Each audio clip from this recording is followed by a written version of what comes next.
vamos conversar com o economista e doutor em economia, Otílio Rodrigues. Otílio Rodrigues, desde a época do governo Fernando Henrique, que estão aí funcionando até hoje os programas sociais. O que são esses programas sociais do governo? Qual o objetivo e como é que, na prática, esses programas estão sendo levados a efeito?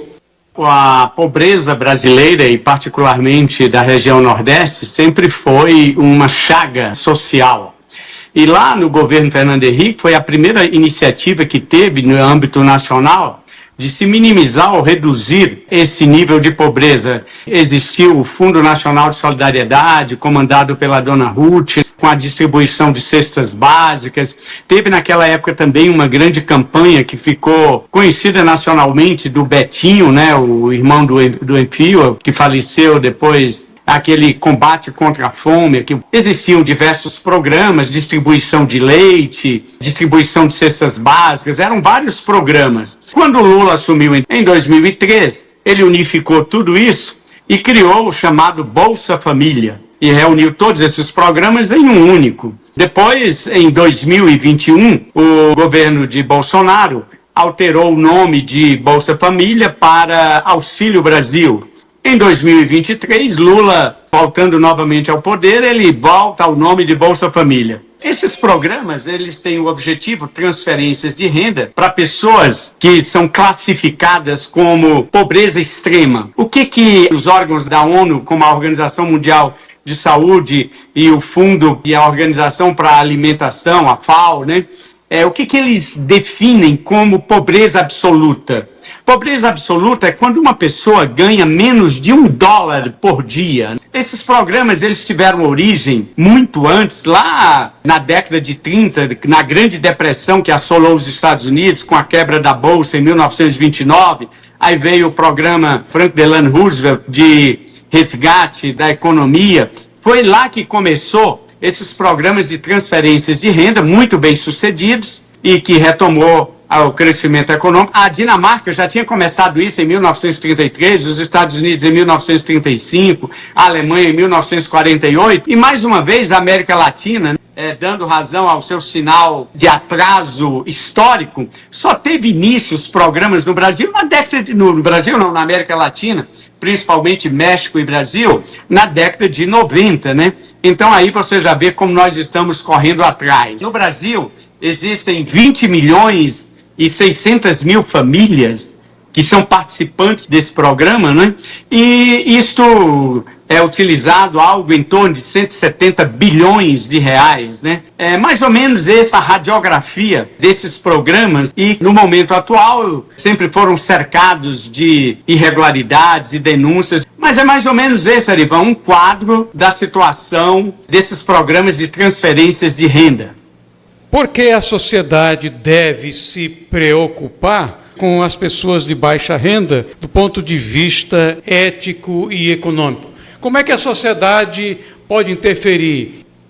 Existem várias razões por que se fazer um programa de transferência de renda para os mais necessitados. Em primeiro lugar, eu listaria, né, entre outros, mas o que me vem à memória aqui, eu listaria a questão do resgate da dignidade humana.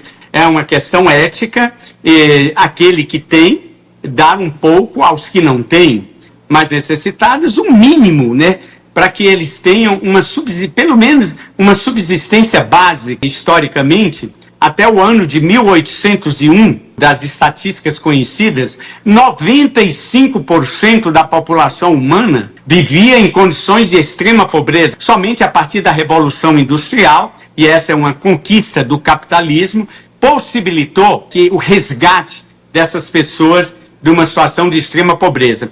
Em segundo lugar, eu apontaria do fundamento econômico. Há diversos estudos que apontam que, na medida em que você distribui uma renda com mais pessoas, aqueles que não têm, isso mobiliza a engrenagem econômica, estimula consumo, a renda, o emprego e o aumento da atividade econômica. Se você for olhar meramente da perspectiva da racionalidade econômica, esses programas de transferência de renda, eles são plenamente justificáveis. E um terceiro ponto, que é a redução da desigualdade. A história das nações mostra que os países menos desiguais, em média, eles são mais desenvolvidos. Por exemplo, o índice Gini mede a desigualdade, ou seja, a diferença entre quem ganha mais e quem ganha menos. Os segmentos que ganham mais em relação aos segmentos que ganham menos. O Brasil é um dos países mais desiguais do mundo. E os países menos desiguais são aqueles que possuem maior qualidade de vida, mais prosperidade, mais abundância. Eu listaria essas três questões como justificativas para se fazer um programa de transferência de renda. Existem critérios para o efetivo cumprimento desses programas sociais? Quais seriam os critérios a serem considerados pelos governos?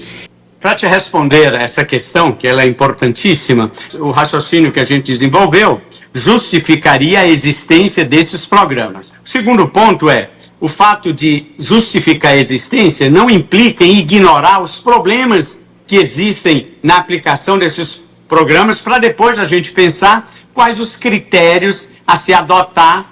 Entre os problemas, em primeiro lugar, esses programas de transferência de renda têm sido explorados politicamente como uma bandeira de promoção, não da pobreza ou do resgate da dignidade humana, mas de interesses políticos mesquinhos. Então a gente vê que o PT e toda ali esse grupo, esse pessoal que pensa alinhado ideologicamente, eles exploram a pobreza, né, como um meio para promover o seu crescimento e os seus interesses pessoais. Não tem nada de autenticidade, de verdade, de querer o bem e o resgate da dignidade dessas pessoas. O segundo grande problema desse tipo de programas, e aí é uma das razões porque algumas pessoas são contra, tem um fundo de verdade, é a questão que esses programas criam dependência. As pessoas que integram esses programas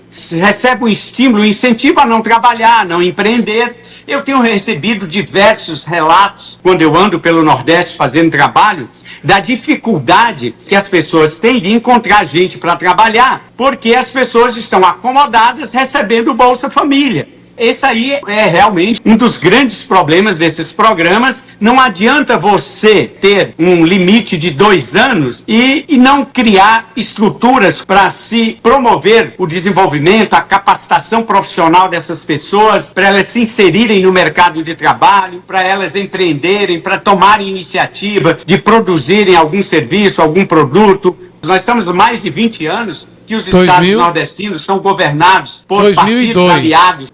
2002. São 20 anos. Ora, nesse prazo, a Coreia do Sul, os tigres asiáticos, eles saíram de uma situação de extrema pobreza e se tornaram nações economicamente desenvolvidas, as mais eficientes do mundo em qualidade de vida, em eficiência, em produtividade. Malásia, Singapura, Coreia do Sul, são exemplos que em 2 décadas conseguiram se transformar. Como ele bem mencionou, esses partidos ficam culpando sempre os governos anteriores, a herança maldita, e não fazem o que tem que fazer. Então esses 2 primeiros problemas estão linkados à exploração política e que esses programas de transferência criam uma dependência das pessoas. O terceiro problema é a questão da fraude e da corrupção.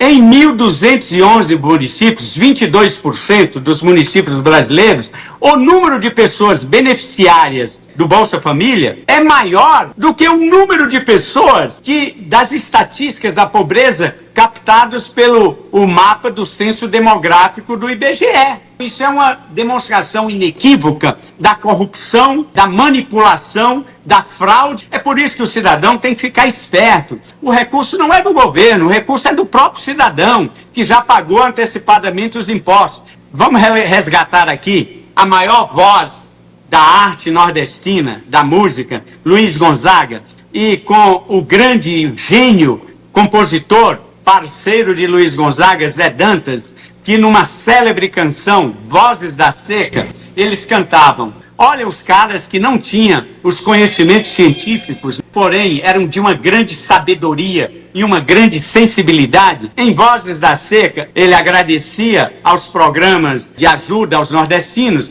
mas lá nos versos ele dizia: a esmola que é dada a um cidadão são, ou lhe mata de vergonha, ou vicia o cidadão. Que sensibilidade, que inteligência. Aí ele captou a essência desse tipo de programas. Quais seriam as soluções?